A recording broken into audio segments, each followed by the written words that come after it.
Bismillahirrahmanirrahim. Falenderojmë Zotin e Madhërisëm, paqja qoftë mbi dërguarin e tij të fundit Muhammedin alayhi salatu wassalam. Pajtimi ndërmjet vëllezërve, pajtoshmëria, pra jemi edhe në këtë muaj, pra në fundin e këtij muaji të Ramazanit, ku esenca se thelbi i këtij muaji është rahmeti, është falja, është mëshira, është bashkimi, është uniteti. E pikërisht në surën Hujurat, ajeti 10, na jep një mesazh mjaft të fuqishëm pra në këtë diskurs të radhës, në këtë stacion të karavanit të Ramazanit. Bismillahirrahmanirrahim. Innamal mu'minuna ikhwatun fa aslihu bayna akhawaykum wattaqullaha la'allakum turhamun. S'ka dyshim se besimtarët janë vëllezër, pra bëni pajtim ndërmjet vëllezërve tuaj dhe keni frikë Zotin që të jeni të mëshiruar. Inna rahmetallahi qaribun al muhsinin. Mëshira e Zotit është afër bamirësve, atyre që bëjnë punë të mira bamirëse. Bamirësia është edhe buzëqeshja në fytyrën e vllaut tuaj, ose motrës tuaj, ose nënës tuaj, ose familjarëve tuaj dhe njerëzve që ju rrethojnë. Wa kunu ibadallahi ikhwana, dhe bëheni vëllezër për hatër të Zotit. Bëheni vëllezër për hatër të madhnisë së Allahut. Pra, shtojeni dashurinë ndaj njëri tjetrit. Pra, fjalimet, mesazhet, tubimet e ndryshme të kenë gjithmonë qëllim unitetin. Sepse dhe Zoti thot në Kur'an: "Wa'tasimu bihablillahi jami'an wa la tafarraqu", bashkohuni mes njëri tjetrit dhe mos u përçani. Prandaj edhe ky muaj erdhi që të na mësojë në një që jemi më të mëshirshëm me njerëzit. Në dy t'i duam vëllezërit, motrat, njerëzit që na rrethojnë, edhe ata që janë të largëm dhe të afërm.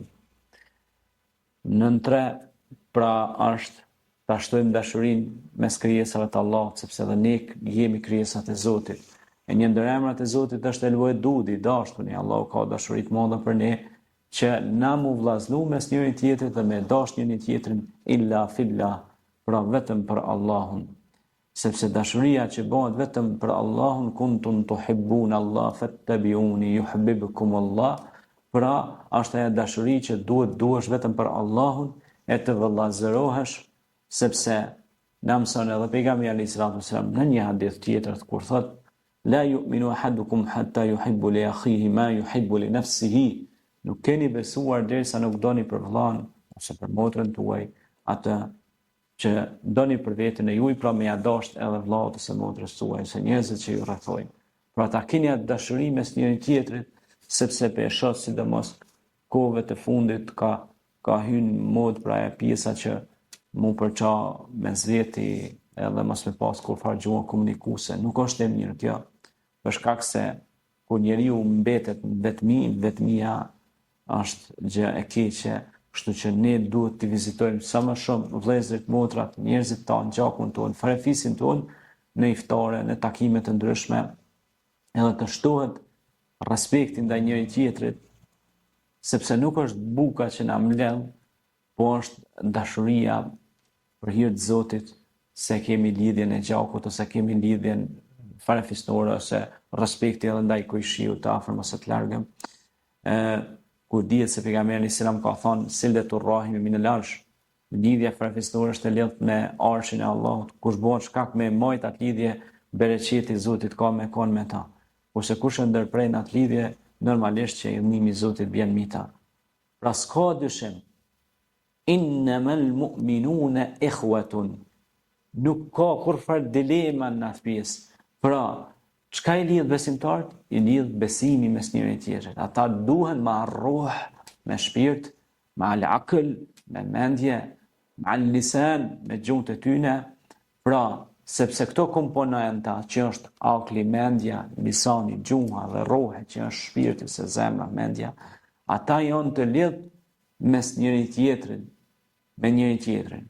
Ku këtë shpjegon dhe një ajet kuranor mjaft bukur, ku thot për dashturin Muhammed alayhis salatu wassalam: Muhammedur Rasulullah walladhina ma'ahu ashidda 'alal kuffari ruhamau bainahum. Muhammedur Rasulullah, pra Muhamedi është i dërguar i Zotit. Walladhina ma'ahu, ata të cilët janë me Muhamedit, pra ashab, shokët e tij, shoqënia rrethi, ashiddau alal kufar, pra janë të prerë ndaj mohuzve, nuk kanë tolerancë me ta, në atë kuptimin që nuk i tolerojnë çështjen e besimit. Besimi është gjë e patolerueshme, do thotë që nuk bën të lëvizet me besimin. Se vetë fjala besim është besim, nuk ka me të diskutacion, domethënë luhatje. Ruhamau bainahum, janë të mëshirshëm me njëri tjetrin. Pra besimtarët janë të mëshirshëm, e duan njëri tjetrin, e respektojnë dhe nderojnë njëri tjetrin. E vizitojnë njëri tjetrin kur vllau sëmurët ose motra sëmurët. I qëndrojnë pranë, qoftë në smundje, qoftë në varfëri, qoftë në çka do qoftë ajo. Pra ata duhen vetëm për Zotin, e ajo është dashni e vërtetë. Pse? Sepse ajo është dashuri vetëm për Allahun. Nëse robi don për mua, pra unë do ta dua ata, thot Allahu. Pra nëse krijesa jeme don për mua, unë kam me dashur ata. Edhe kanë me dashur edhe krijesat, pra që e rrethojnë. Pra nëse ne e duam diko për hatër të Zotit, për hir të Zotit, Allahu ka me na dashur ne, edhe ka me çu rahmet në zemrat dhe mendjet e njerëzve që ata njerëz me na dashur edhe ne. Amo vetëm për Zotin, jo për interesat e kësaj bote. Nëse dashuria është vetëm për Zotin, e mposht interesin e kësaj bote dhe po dyshim e fiton këtë botë dhe botën tjetër. Sepse synimi besimtarit është fitoria e përhershme, jo fitoria e gënjeshtërt ose e përkohshme. Për shkak se ajo është një fitore që duket shikim parë që është fitore, por në realitet nuk është fitore, por është thjesht një hutim, është një huti, një huti e kësaj bote kalimtare. Kam fitu diçka, kam ashtu diçka, mirë, ajo kalon edhe humbet. Mirë po, dashuria e vërtet asnjëherë nuk humbet. Ndaj krijuesit që na ka kriju ne, që i ka kriju prindrit tanë, e prindrit e prindërve tanë, dhe ka kriju këtë kozmosin dhe gjithësinë. Pra, ti këtë dashurin ndër vëllazërore duhet ta bësh, dhe një ndër pikat që Ramazani na e dha ne dhe është të na dhënë edhe këto pak ditë që na kanë met, është pse shkojmë në iftare, pse takohemi, pse shkojmë me fal taravit mu bë bashkë aty, pse mbledhet populli jon shqiptar aty, mbledhen për mu bë bashkë, mu dosht me njëri tjetrin, me njoft kënë e ka agj, me njoft kënë e ka daj, me njoft kënë e ka vlla, me njoft edhe kënë e ka motër, hall teze që taravit edhe janë edhe për gratë, kur janë pas ta mujnë me shku me falja taravit edhe gratë. Mu afru me njëri tjetrin, pastaj iftaret që bëhen, pse? Mu konë pak ma afër, sepse largësia mes njëri tjetrit, mas nej po sjell vetmin. Vetmia sjell depresionin, anksin, stresin, e problemet e shumta. Pastaj edhe në punë, në ekip, duhet ketë një gjuhë të mëshirshme me njëri tjetrin, bashkëpunuese, në mënyrë që Zoti më çu bereqet mes atyre njerëzve. Qofse dikush mendon që vetëm ai din dhe të tjerët nuk dinë, është gabimi më i madh, sepse ki rënë në një sifat iblisie.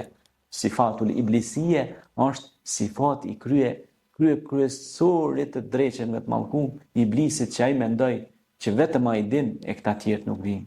Dhe refuzoi urdhrin e Allahut kur i tha birin sejdë Ademit, dhe u bë për i të refuzuarve, u bë mendje madh.